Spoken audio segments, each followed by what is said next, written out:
You know, every single cell in your body has this incredible blueprint inside it, right? Your DNA. It's the instruction manual for, well, for you. But actually being able to read that manual perfectly, that's been one of the biggest challenges in medicine. Today, we're going to dive into how AI is finally teaching us to read our own code with a kind of accuracy we've never seen before, and how it's literally changing lives. So let's really think about this. Imagine your genome is the book of life, a book with 3 billion letters. Now, a single typo in that book, what scientists call a genetic variant, that can be the difference between being perfectly healthy and having a devastating disease. So the real problem in genomics has always been this. How in the world do you find that one critical typo? And, just as important, how do you find it fast enough to actually save a life? All right, so if we're going to find these typos, first things first, you need a reliable way to actually read the book, right? Well, that whole process has a name. It's called variant calling. Basically, we sequence a person's DNA, which chops it up into millions of tiny fragments. Then, we compare all those fragments to a standard reference genome to see what's different. And those differences, those are the variants.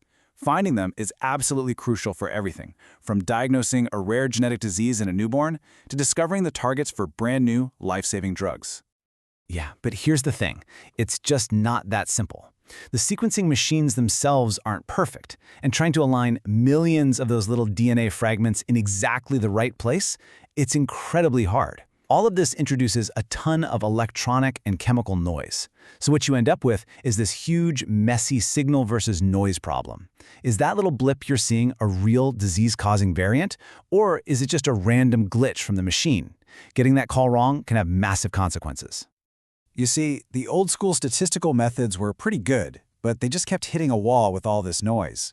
So a team at Google came up with this really radical new idea. They asked, what if we stopped treating this like a statistics problem and started treating it like an image recognition problem? And that's how we got a tool called Deep Variant. And the core idea here was just genius. Instead of feeding a model a bunch of raw numbers, they figured out how to turn the aligned DNA data at any given spot into an image. They call it a pile-up image. It's a picture that visually represents all the evidence. This meant they could use the same kind of powerful deep learning models that are great at, say, identifying cats in photos to learn how to spot genetic variants. Okay, so take a look at this. It's actually pretty wild how it works. Think of it this way. Each row you see is one of those little DNA fragments we sequenced. The columns, that's all the different data about them, like the DNA letters themselves, how confident the machine was about that letter, how well it lined up with the reference, all of it. The AI learns to look at this whole picture all at once, just like a trained human expert would, to make a final call. And this is a perfect example of what the AI is actually seeing. On the left, you've got a super clear-cut case. All the DNA reads agree, they all show the same variant. That's a classic homozygous variant. It means you got the same version from both your parents. Then on the right, it's a perfect 50-50 split. That's a heterozygous case, where you've got one version from the reference and one version that's the variant. Easy peasy for the model. Okay, but what about all that noise we were talking about? Check this out. At first glance, a few of these reads look like they're showing a variant. But then, the AI looks at the other data channels, and it sees their quality scores are just awful. So it looks at the whole picture and correctly learns, nope, ignore those. That's a technical error, a glitch in the machine, not a real variant. So, what's the bottom line here? The bottom line is, this crazy idea worked. And it didn't just work. It worked incredibly well. Deep Variant just blew past the accuracy of all the older methods. And it wasn't just more accurate. Its confidence scores were way better calibrated. That means when Deep Variant says it's 99% sure something is real, it's actually truly 99% likely to be real. This was a huge, huge leap forward for the field. What's so cool is that this new AI approach wasn't just about solving an old problem. Nope. Its real power, its flexibility, was about to unlock a whole new generation of DNA sequencing tech. So for a long time, the gold standard was something called short-read sequencing. It gives you really accurate but teeny tiny snippets of DNA. But then this new technology, long-read sequencing, came along, and it offered huge advantages. We're talking reads that are thousands of letters long. So they can easily cross these really difficult, repetitive parts of our genome, where short reads just get completely lost. But there was a catch. The early versions had a different and often higher error rate, especially for little insertions or deletions. And this chart right here shows you exactly why that's such a big deal. In the easy parts of the genome, sure, both technologies do great. But in those really tough, repetitive neighborhoods, places like segmental duplications, the accuracy of short-read methods just plummets. But the long reads, because they can see the whole context, they stay incredibly accurate. They were the key to finally seeing the full picture.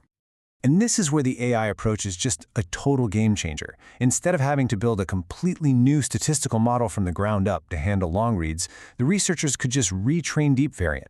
They just fed it a bunch of examples from new long-read sequencers, like those from PacBio, and the model simply learned the new error patterns. It just adapted.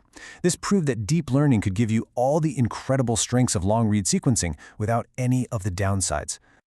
So, okay, that's the tech. But what does this powerful combo of long reads and a super flexible AI get you in the real world? It gets you this: less than 8 hours. And this is the system that pulled it off. A team of researchers at Stanford and UC Santa Cruz built this amazing pipeline. They used long-read Oxford nanopore sequencers and a specialized workflow that included deep variant, and they were able to go from a patient's blood sample to a final genetic diagnosis in under 8 hours. That's a world record. And in a critical care unit, that's not just a number. That can be the difference between life and death. Okay, so we're getting incredibly good at reading one person's genome, right? Fast, accurate. But all that progress shined a massive spotlight on a much, much bigger problem. Whose genome are we actually comparing it to? You see, for decades, the standard reference genome, the so-called normal we compare everyone against, was based on just a tiny handful of people, most of them with European ancestry. And as the Human Pangenome Reference Consortium puts it right here, that single reference is just insufficient to capture the extent of sequence diversity. This creates a huge problem of equity, where our best medical tools literally work better for some people than for others.